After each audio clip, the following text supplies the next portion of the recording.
വെള്ളത്തിനു മീതെ ഒഴുകി നടക്കുന്ന തിരുവോസ്തികൾ. നെതർലൻഡിലെ അതിർത്തി നഗരമായ ബെർജൻ ഓപ്സും ഷെൽദ നദിയുടെ അഴിമുഖത്ത് സ്ഥിതി ചെയ്യുന്ന നഗരം. ഇവിടെ നിന്നും അനേകം കനാലുകൾ പുറപ്പെടുന്നുണ്ട്. 1421 പെന്തക്കോസ്ത തിരുനാൾ ദിനത്തിൻ്റെ തലേ ഞായറാഴ്ച, അന്ന് വിശുദ്ധ പത്രോസ് പൗലോസിൻ്റെ നാമധേയത്തിലുള്ള ദേവാലയ വികാരി ദിവ്യകാരുണ്യത്തിൽ ക്രിസ്തുവിൻ്റെ ശരീരരക്തങ്ങളുടെ സാന്നിധ്യമുണ്ടോ എന്ന് സംശയിച്ചാണ് ദിവ്യബലി അർപ്പിച്ചത്. ദിവ്യകാരുണ്യത്തോട് ഈ പുരോഹിതൻ യാതൊരു ഭക്തിയും കാണിച്ചില്ല. ഒരു ദിവസം വിശുദ്ധ കുർബാനയ്ക്ക് ശേഷം ബാക്കി വന്ന തിരുവോസ്തികൾ കനാലിലേക്ക് അദ്ദേഹം എറിഞ്ഞു കളഞ്ഞു. മാസങ്ങൾ കടന്നുപോയി. പിന്നീട് കട്ട പിടിച്ച രക്തത്താൽ നനഞ്ഞ തിരുവോസ്തികൾ വെള്ളത്തിൽ പൊങ്ങിക്കിടക്കുന്നത് അതിലെ വന്ന ചില മുക്കുവർ കാണാനിടയായി. ഈ വാർത്ത എല്ലായിടത്തും വ്യാപിച്ചു.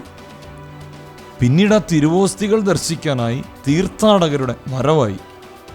അപ്പോൾ പരസ്യ ആരാധനയ്ക്കായി ബിഷപ്പ് അവർക്ക് അനുമതി കൊടുത്തു.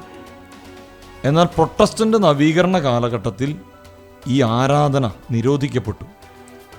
പക്ഷെ കത്തോലിക്കർ ആ അത്ഭുതത്തിൻ്റെ സജീവ ഓർമ്മ നിലനിർത്തി.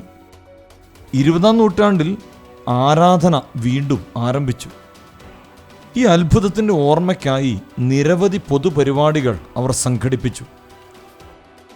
തിരുവോസ്തിയിൽ ഈശോയുടെ സാന്നിധ്യം സംശയിച്ചിരുന്ന ആ പുരോഹിതൻ തൻ്റെ തെറ്റിന് മാപ്പപേക്ഷിച്ച് ജീവിതകാലം മുഴുവൻ ദിവ്യകാരുണ്യ ഭക്തിയുടെ പ്രചാരകനായി ജീവിച്ചു.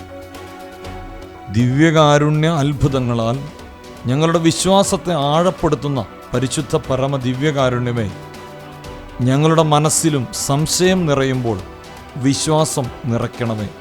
പരിശുദ്ധ പരമ ദിവ്യകാരുണ്യത്തിന് എന്നേരവും ആരാധനയും സ്തുതിയും പുകഴ്ചയും ഉണ്ടായിരിക്കട്ടെ.